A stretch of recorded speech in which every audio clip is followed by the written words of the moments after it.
How do you break into the most secure museum on Earth, in broad daylight, and vanish without a trace? This isn't a movie. This is the real-life mystery that has Paris on edge, investigators baffled, and the world asking one chilling question. If they can rob the Louvre, who can't they rob next? The cameras caught only fragments, a glint of metal, a quick flash of a flashlight, and then silence. When the first alarm triggered, they were already gone. Guards arrived seconds later to find glass scattered across the floor and empty mounts where priceless jewels had been just moments earlier. 8 royal artifacts had vanished, including emerald-encrusted tiaras, diamond brooches, and a sapphire necklace once worn by Empress Eugenie.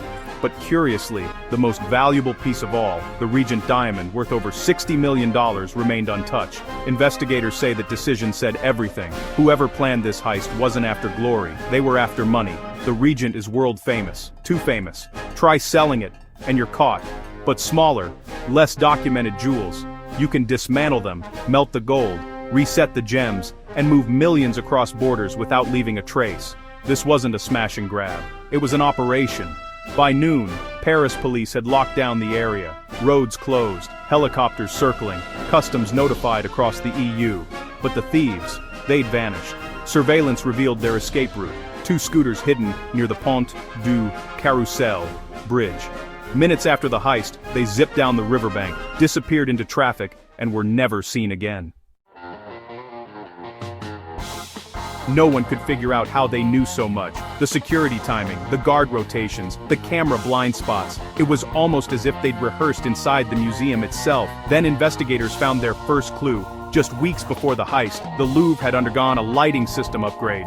The company handling it was legitimate, but 3 subcontracted workers listed on the project, gone. Their addresses fake, their ID numbers, duplicates, and the security logs from those same weeks showed camera malfunctions, conveniently, in the same gallery that was robbed. By the time forensics arrived, it was clear this wasn't chaos, it was choreography.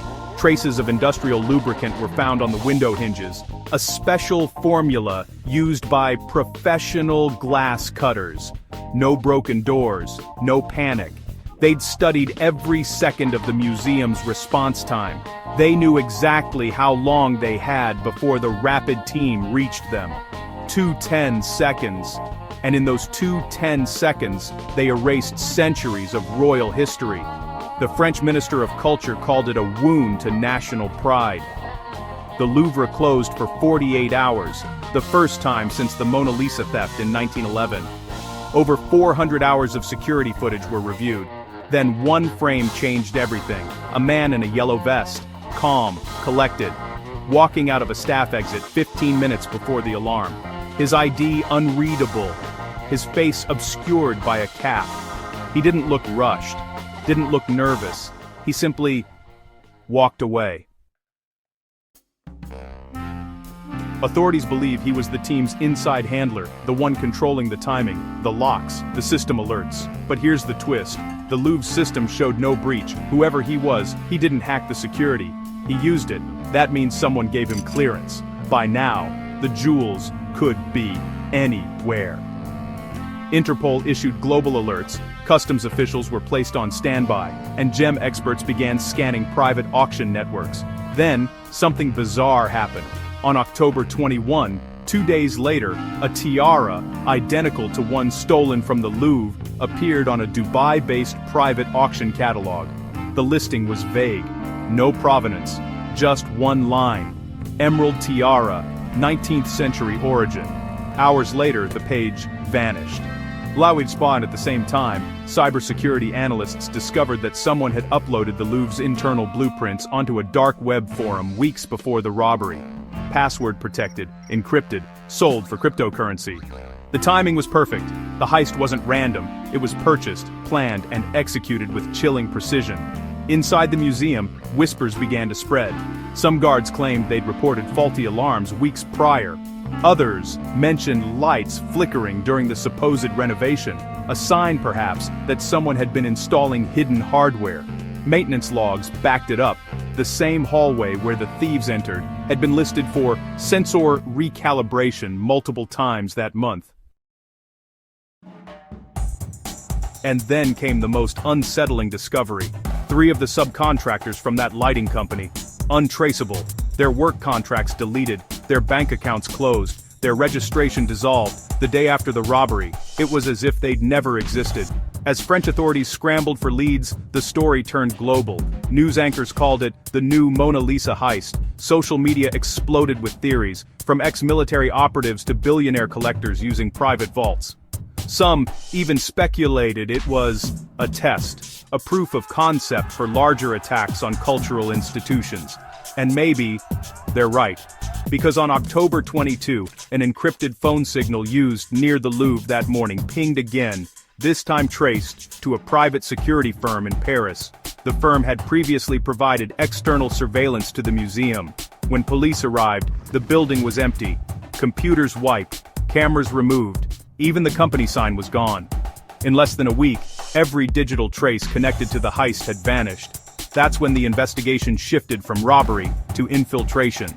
This wasn't a group of jewel thieves. It was a coordinated intelligence operation, one that may have studied the Louvre for months, maybe even years. And if that's true, then France didn't just lose a handful of jewels, it lost control of its most protected institution. Think about it.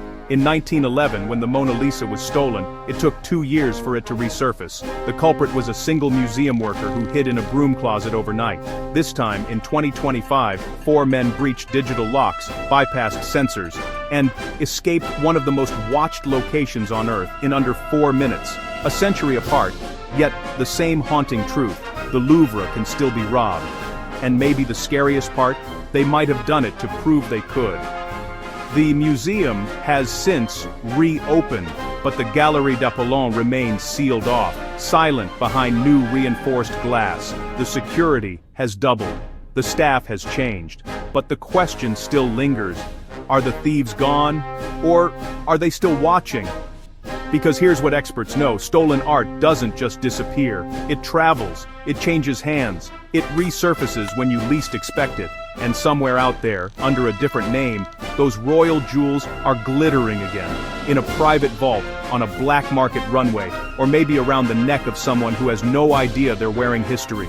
This wasn't just a crime, it was a message. If the Louvre, the symbol of civilization, of art, of human achievement, can be breached in minutes, what else isn't safe? And that might be the greatest theft of all, not the jewels themselves, but our sense of certainty. If this story sent chills down your spine, hit like, subscribe, and share this video. Because somewhere out there, the world's most perfect crime is still unsolved. And the thieves who outsmarted the Louvre, they may not be finished yet.